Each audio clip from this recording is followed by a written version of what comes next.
Hello అండి, అందరూ బాగున్నారా? మేము బాగున్నాము. ఈరోజు గుంట పునుగులు వేసుకుందామండి. గుంట పునుగులు వేసుకోవడానికి దోసపిండి తీసుకోవాలి. దోసపిండిలో వాటర్ వేసుకోకుండా తీసుకోవాలండి.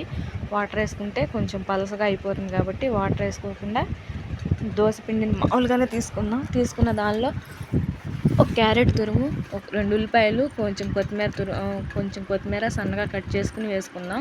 కిచెన్ రోల్ తీసుకొని ఓ 2 పచ్చిమిరపకాయలు, ఒక ఇంచు అల్లం ముక్క, ఒక స్పూన్ జీలకర్ర, ఒక స్పూన్ సాల్ట్ వేసుకొని బాగా మెత్తగా దంచుకున్న దాన్ని పిండిలోకి తీసుకుందాం.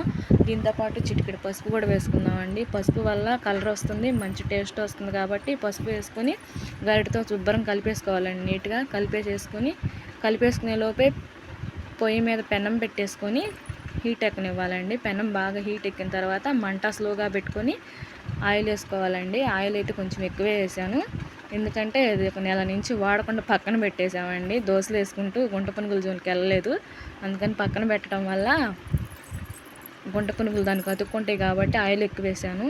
ఆయిల్ ఎక్కువ వేయడం వల్ల కొంచెం అతుక్కోకుండా వస్తాయని నా నమ్మకం. మీకేమైనా తెలిస్తే చెప్పండి. ఇలా వేసుకొని ప్లేట్ పెట్టేసుకొని కాల్చుకోవాలండి. ప్లేట్ పెట్టుకోవడం వల్ల ఆవిరి పోకుండా ఎర్రగా కాలుతాయి కాబట్టి ప్లేట్ పెట్టుకున్నాను. కాల్చుకున్న తర్వాత వెనక వైపుకి తిప్పుకోవాలి. తిప్పుకుంటే బాగా కాలుతాయి కాబట్టి తిప్పుకున్న తర్వాత ప్లేట్ పెట్టకూడదండి. ప్లేట్ పెడితే చెమట పడుతుంది ప్లేట్కి.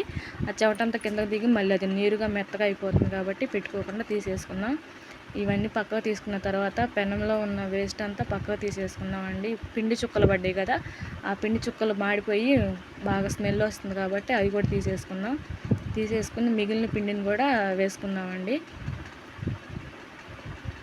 మిగిలిన పిండి మొత్తం కూడా వేసేసుకొని కాలనిద్దాం. ఎర్రగా కాలిన తర్వాత తీసుకుని ప్లేట్లో వేసుకుందాం. దీంతోపాటు కొబ్బరి చట్నీ, పల్లీ చట్నీ ఏదైనా బాగానే ఉంటుంది. టమాటో చట్నీ అయితే ఇంకా బాగుంటుందండి. టమాటో చట్నీతో ట్రై చేయండి, చాలా చాలా బాగుంటుంది. అందరు చూస్తున్నారు కానీ ఛానల్ సబ్స్క్రైబ్ చేసుకోవట్లేదండి. ఛానల్ సబ్స్క్రైబ్ చేసుకొని లైక్ చేయండి, షేర్ చేయండి. కొంచెం ఎంకరేజ్మెంట్ ఇవ్వండి అబ్బా. మాకు కూడా మీరు లైక్ చేసినా, కామెంట్ చేసినా ఇంకొంచెం ఇంకా బాగా వీడియో తీసి పెడదామని మాకు అనిపించదు కదా.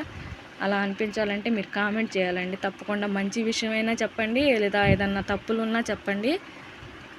తప్పులున్నా మేము మంచిగానే తీసుకుంటాను. కొంచెం తప్పు ఉంటే కనుక తప్పుని చిన్నగా చెప్పండి, గట్టిగా చెప్పకుండా.